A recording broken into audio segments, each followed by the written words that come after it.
Rittenhouse, I didn't do anything wrong. I defended myself. Kenosha, Wise, App. Kyle Rittenhouse testified Wednesday he was under attack when he killed 2 men and wounded a third with his rifle during a chaotic night of protests in Kenosha, saying, "I didn't do anything wrong. I defended myself in a high-stakes gamble." The 18-year-old took the stand at his murder trial to tell the side of what happened on the streets that day in the summer of 2020, sobbing so hard at one point that the judge called it break. In an account largely corroborated by video and the prosecution's own witnesses, Rittenhouse said that the first man cornered him and put his hand on the barrel of Rittenhouse's rifle, the second man hit him with a skateboard, and the third man came at him with a gun of his own. His nearly all-day testimony was interrupted by an angry exchange in which his lawyers demanded a mistrial over what they argued were out-of-bounds questions asked of him by the chief prosecutor.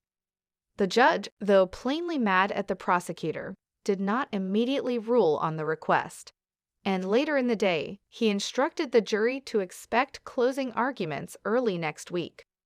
Rittenhouse is on trial over the shootings he committed during unrest that erupted in Kenosha over the wounding of Jacob Blake, a black man, by a white Kenosha police officer. He could get life in prison on the charges. Rittenhouse, who was 17 at the time, went to Kenosha with an AR-style semi-automatic weapon and a medic bag in what the former police youth cadet said was an effort to protect property after rioters had set fires and ransacked businesses on previous nights. The case has divided Americans over whether Rittenhouse was a patriot taking a stand against lawlessness or a vigilante. As he began crying on the stand and appeared unable to speak, his mother, Wendy Rittenhouse, seated on a bench across the courtroom, sobbed loudly. Someone put an arm around her. After the judge called a recess, jurors walked by Rittenhouse and looked on as he continued to cry. After the morning outburst, he was largely composed the rest of the day, though his voice seemed to break at times as he came under tough cross-examination. Prosecutor Thomas Binger went hard at Rittenhouse all afternoon during cross-examination, walking him through each of the shootings. Rittenhouse continually pushed back, saying he had no choice but to fire. Rittenhouse said he didn't want to have to shoot Joseph Rosenbaum, the first man to fall that night, but he said Rosenbaum was chasing him and had threatened to kill him earlier. "If I would have let Mr. Rosenbaum take my firearm from me, he would have used it and killed me with it," he said, and probably killed more people. But Rittenhouse also acknowledged that the strap holding his gun was in place and that he had both hands on the weapon. And Binger suggested that Rosenbaum might have been trying to bat the rifle away. The prosecutor sought to drive home the state's contention that Rittenhouse created the dangerous situation in the first place. "You understand that when you point your AR-15 at someone, it may make them feel like you're going to kill them, correct?" Binger asked. Rittenhouse testified that he then shot and killed protester Anthony Huber after Huber struck him in the neck with his skateboard and grabbed his gun. Then he wounded Gage Grosskreutz, saying the protester had lunged at him with his pistol pointed directly at my head.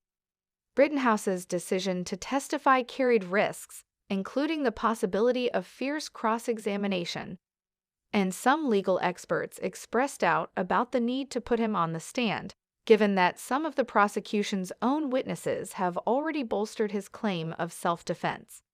Much of the testimony Wednesday was centered on the shooting of Rosenbaum, since that set in motion the bloodshed that followed. Rittenhouse said that earlier that night, Rosenbaum was holding a chain and twice threatened his life, apologizing to the court for his language. Rittenhouse quoted Rosenbaum as saying, "I'm going to cut your expletive hearts out." Later that night, Rittenhouse said he was walking toward a car dealer's lot with a fire extinguisher to put out a blaze when he heard somebody scream, "Burn in hell." He said he responded by saying, "Friendly, friendly, friendly." He said Rosenbaum was running at him from one side and another protester with a gun was in front of him, and he was cornered. He said he began to run, and he heard a protester tell Rosenbaum, "Get him and kill him." Rittenhouse said he heard a gunshot directly behind him, and as he turned around, Rosenbaum was coming at him with his arms out in front. "I remembered his hand on the barrel of my gun," Rittenhouse said.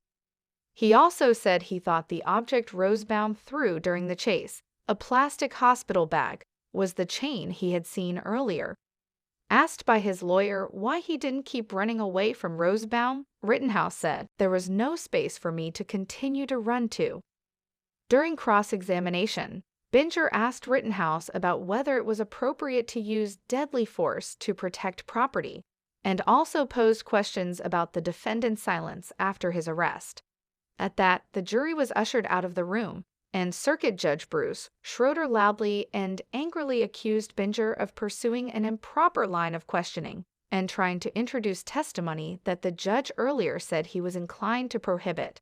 Video made some 15 days before the shootings, in which Rittenhouse watches men leave a CVS pharmacy and is heard commenting that he wished he had his rifle so he could shoot them because he thought they were shoplifters. Rittenhouse lawyer Corey Chirafisi all but suggested prosecutors were deliberately trying to cause a mistrial because the case is going badly for them and they want a do-over. The defense asked for a mistrial with prejudice, meaning that if one is granted, Rittenhouse, when Binger said he had been acting in good faith, the judge replied, "I don't believe that as he first took the stand." Rittenhouse was asked by his attorney whether he came to Kenosha looking for trouble, and he responded no. He testified that he saw videos of violence in downtown Kenosha on the day before the shootings, including a brick being thrown at a police officer's head and cars burning in a Car Source dealership lot. Rittenhouse said the Car Source owner was happy we were there that night.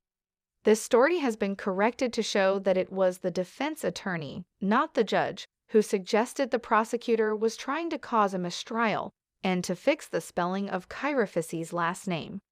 Bauer reported from Madison, Wisconsin. Foodie from Chicago. Associated Press writer Tammy Weber contributed from Fenton, Michigan. I hope you liked the video. Don't forget to subscribe to the channel and activate the bell to get you all new